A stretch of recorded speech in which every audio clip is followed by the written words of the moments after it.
সুপ্রিয় বন্ধুরা, আমেজের পক্ষ থেকে ভারতচন্দ্র রায় গুণাকারের এই উক্তিগুলো, সাহিত্য উক্তিগুলো আপনি জীবনও ভুলবেন না। তার শ্রেষ্ঠ এবং গবেষণামূলক এক অনন্য তথ্যটি এক নজর দেখুন, সারা জীবন মনে রাখুন। তাহলে বন্ধুরা, আপনারা যে এই ছবিটা দেখছেন, ইনি হলো সেই ভারতচন্দ্র রায় গুণাকার। তাহলে দেখুন, এই ভারতচন্দ্র রায় গুণাকারের যাবতীয় তথ্য-উপাত্ত সারা জীবন মনে রাখার এক নয়া কৌশল একবার দেখুন, সারা জীবন মনে রাখুন। তাহলে বন্ধুরা, আপনারা লক্ষ্য করুন, প্রশ্নে বলা হয়েছে জন্মভূমি জননী স্বর্গের গরীয়সী। তাহলে দেখুন, এই প্রশ্নের জন্য 4টি এমসিকিউ প্রশ্ন আপনার এখানে দেওয়া আছে। এই প্রশ্নের উত্তর এবং উক্তিগুলো সারা জীবন মনে রাখার শ্রেষ্ঠ টেকনিক এক নজর খুব মনোযোগ দিয়ে এইবার দেখুন। তাহলে বন্ধুরা, আপনারা তো অবশ্যই জানেন এই ভারতচন্দ্র রায় গুণাকারের বিখ্যাত কাব্য হচ্ছে অন্নদামঙ্গল কাব্য। আর এই অন্নদামঙ্গল কাব্যের অন্ন মনে রাখবেন। অন্ন মানে কি? খাদ্য। তাহলে যে উক্তির ভিতর এরকম খাদ্য দ্রব্য থাকবে 100% মনে রাখবেন, সেটা ভারতচন্দ্র রায় গুণাকারের অন্নদামঙ্গল কাব্যের বিখ্যাত উক্তি। এলো 1 নাম্বার মনে রাখার কৌশল। 2 নম্বরে লক্ষ্য করুন, ভারতচন্দ্র রায় গুণাকার, এই ভারতচন্দ্র রায় গুণাকারের ভারত মানে কি? ভারত মানে স্থান। তার মানে যে উক্তির ভিতর এইরকম স্থান থাকবে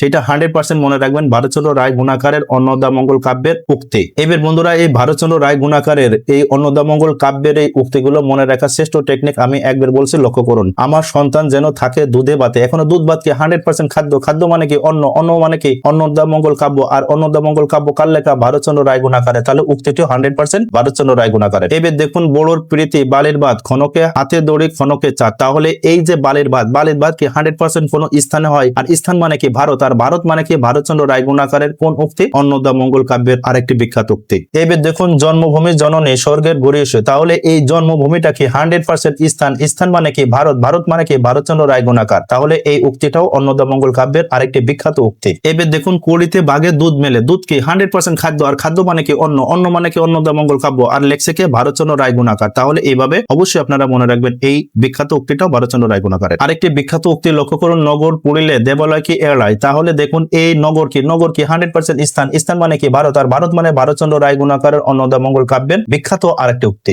এখানে আরেকটা ব্যতিক্রম মনে রাখার কৌশল দেখুন, মন্ত্রের সাধন কিংবা শরীর পাতন। এই পাতনের ত মনে রাখবেন। তাহলে ত দেখতে আসলে এই ভারতচন্দ্র ত দিয়ে মনে রাখবেন, এই পাতনের ত এই ভারতচন্দ্র ত। তাহলে ত পাতন ভারতচন্দ্র রায় গুণাকারের আরেকটি বিখ্যাত উক্তি অন্নদামঙ্গল কাব্যের। তাহলে বন্ধুরা, এই ভারতচন্দ্র রায় গুণাকারের এই অন্নদামঙ্গল কাব্যের উক্তিগুলো আপনারা দেখবেন। এইবার আরো কিছু অনন্য তথ্য আরেক নজর দেখে নিন। দেখুন বন্ধুরা, এই প্রশ্ন অসংখ্য মন্ত্রণালয় এবং বিভিন্ন পরীক্ষায় আসে। মধ্যযুগের শেষ কবি কি? দেখুন, এখানেও এমসিকিউ আকারে 4টি প্রশ্নের উত্তর দিয়ে আছে। তার আগে আপনি এই ব্যাখ্যাটা লক্ষ্য করুন। এখানে মনে রাখার নয়া কৌশল হলো, দেখুন আপনারা অবশ্যই জানেন মধ্যযুগ শুরু হয়েছে সাহিত্য কত? এই 1201 খ্রিস্টাব্দে। আবার দেখুন, মধ্যযুগ শেষ হয়েছে কত? 1800 খ্রিস্টাব্দে। আরেকটি মনে রাখার কৌশল মনে রাখুন। তাহলে এখানে দেখুন, ভারতচন্দ্র রায় গুণাকারের মৃত্যু হলো 1860। এই 1860 আপনি মনে রাখবেন কিভাবে? এবার দেখুন, এই ভারতের ভ দেখতে কিসের মতো? 100% এই 6-এর মতো। তাহলে মনে রাখবেন যে ভারতচন্দ্র রায় গুণাকারের মৃত্যু 1860। তাহলে বন্ধুরা, এখানে মূল কথাটা আপনাকে আয়ত্ত করে নিতে হবে। তাহলে দেখুন, ভারতচন্দ্র রায় গুণাকারের এই যে ভ দেখতে কিসের মতো? 100% 6-এর মতো। তাহলে এই 6 দ্বারা সাল মনে রাখবেন যে 1860 সালকে সাহিত্যের শেষ যুগ বলা হয়। তাহলে শেষ কবিকে 100% আপনার এই ভারতচন্দ্র